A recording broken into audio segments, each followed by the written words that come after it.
Hello again, YouTube. I wanted to do another video about social trends. This time it's about what the internet intelligentsia has dubbed the Lumbersexual, amongst other topics.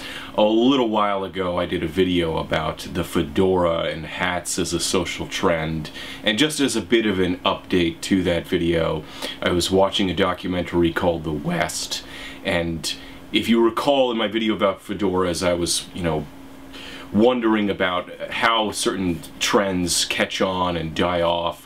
And in the documentary The West, which was produced by Ken Burns, it talks about how there was in the West in the 19th century a beaver trapping industry, and this largely started by rich people driving around in their carriages wearing their beaver skinned hats, and other people were like, hey, I want one of those too. So this whole industry emerged of men going out into the wilderness and catching beaver and bringing back the pelts to sell, and rugged individualism America, all of that. And then the rich were like, we don't like beaver skin hats anymore, we're going to wear something different. And so they went around in their carriages wearing something else, and the beaver trapping industry pretty much collapsed overnight as a result of this change in fashion. Interesting historical anecdote. But on to this lumbersexual thing, because a few weeks ago I was looking at one of those articles of, it was basically a gallery of pictures of let's make fun of hipsters, right? Because that's what we all do now. We all sit on our computers and our smartphones and just make fun of what everyone else is doing and how they're all living their lives in ridiculous ways and we're not, unless we're thought catalog writers. If we're thought catalog writers, then we have the luxury of analyzing all the mistakes we've made in our lives and making lists of, 30 things we did wrong before 30. But if we're not thought catalog writers, then it's everyone else who's ridiculous. But that's a whole separate modern trend, social trend. At any rate, I see a picture and it's two guys in a coffee shop, and I look at them and I see the way they're dressed and I see their beards and I think, are these hipsters or are these people from a Civil War reenactment breaking character? Because the whole big beard thing, it's not like it hasn't been a thing before, and maybe it's been a while since this style of beard has become fairly popular. But again, if you see pictures of people from the 19th century, a lot of them have those sorts of beards, and now it's made a comeback. So it's cool to have a beard again, and I didn't really think that much of it other than what does it say about modern masculinity that a lot of people are just like, I have a Superman beard, because a lot of it, you can't escape the social connotation of presenting yourself in a very much, almost at this point in history, an exaggeratedly masculine way with the beard. But then, a few days after that, my friend Prof MTH, who I wish would make videos again, but he doesn't, but we will always have Facebook, he posts an article on Facebook, and apparently there's a term for this. It's called the Lumbersexual. The Lumbersexual is a man who dresses like a lumberjack with a beard and flannel, and of course, because it's some sort of new urban trend, the internet intelligentsia must make it a source of mockery and derision. But there was one very interesting article amongst numerous articles written about this lumbersexual trend in The Atlantic, about how these sorts of images of the cowboy and the lumberjack were essentially created by the urban advertising industry and have very little to do with the realities of being a lumberjack or being a cowboy at a time at which society is feeling a kind of crisis of masculinity. A lot of these articles just kind of speculate, what does this all mean? The Atlantic article had an interesting perspective on it about what this says about the state of masculinity. People talked about how this is essentially taking from gay trends, because the metrosexual thing was brought up. People were saying that a few years ago metrosexual was in, and now it's been replaced by the lumberjack, and people were saying how this goes back to trends in gay culture, and it's just yet another thing that straight white men are stealing from gay culture, which came from lumberjacks anyway, so it's this cultural cycle and so on. But I personally don't feel, after reading all those articles, that much insight was delivered by any of them.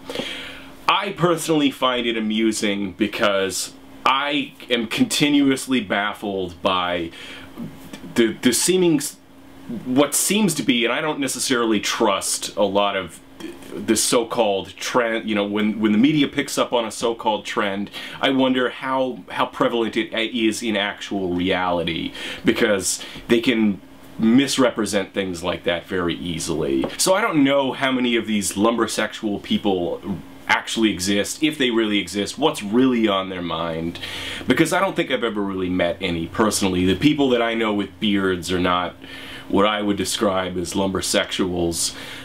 It's sort of a silly term anyway, but again, I find it funny because a lot of these trends, if they exist at all, seem to come out of urban culture. Now, I grew up in upstate New York in the Adirondack area, and my childhood home, to the front of it, there were farms and apple orchards. Behind my house, there was the wilderness of the Adirondacks, and the house had a wood stove, so I was swinging an axe from a fairly young age before I was a teenager, and I'm no stranger to actual, you know, swinging an axe lumber, even though I don't look like some sort of lumbersexual. I don't have to grow a beard and wear flannel to know how to swing an axe. I know how to start a fire, all these things. I don't need to put on a costume to portray that pretense or whatever. And the urban trends, again, don't necessarily trust the media, but apparently it seems that society is going this way and I'm going this way for the most part. So a lot of people, they have this sort of rose-colored view of being a farmer. They want to be a farmer. They're going to be a woofer and travel around working on different organic farms. They want to start an urban garden. They want to pretend, they want to play at being a woodsman, and I'm going to grow a beard and, you know, have an axe in my Williamsburg loft and pose with it in my Instagram photos with my flannel shirt, and I'm gonna look like a lumberjack. And just having come from a place where all of that was very real, it's just, to me, it's just silly. And I don't, like, stop romanticizing this shit, seriously. It's, farms smell like manure. That's not an exaggeration. I can still remember my childhood when they would lay out the manure on the fields, the whole area, not just near the fields, not just the town, like the entire area would smell like manure. And the wilderness, although I feel personally comfortable in the woods, and I was, you know, hiking the mountains of the Adirondacks from the time I could walk, stop glamorizing this crap, seriously.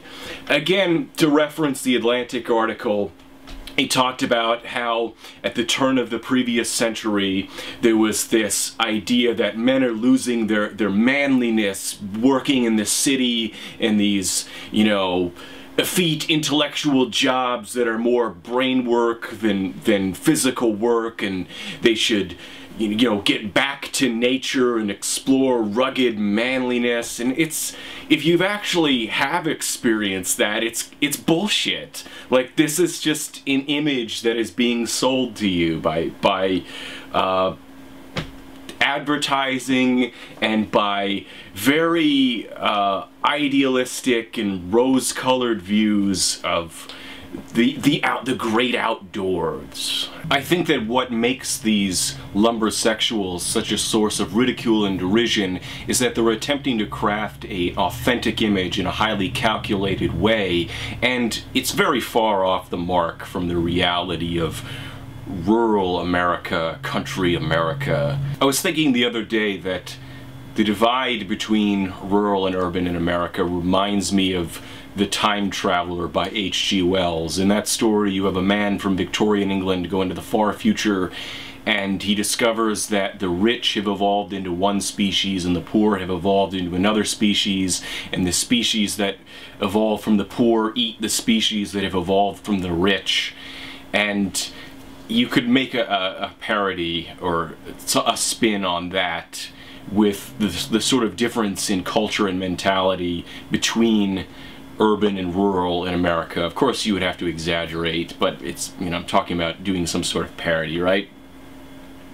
But it's an important division in American society to understand, because that tension between rural and urban has been around for most of American history, and it's important to understand in different political movements. Much of the so-called red states essentially amount to rural America, and the more populated states with the major cities, those are the blue states. And to reference yet another Ken Burns produced documentary, in the documentary Prohibition, it talked about how Prohibition was largely a rural movement, and it pitted, you know, the city versus the town and the country. And if you are interested in pro tips on how to emulate rural America, then I suggest looking no further than the show Duck Dynasty.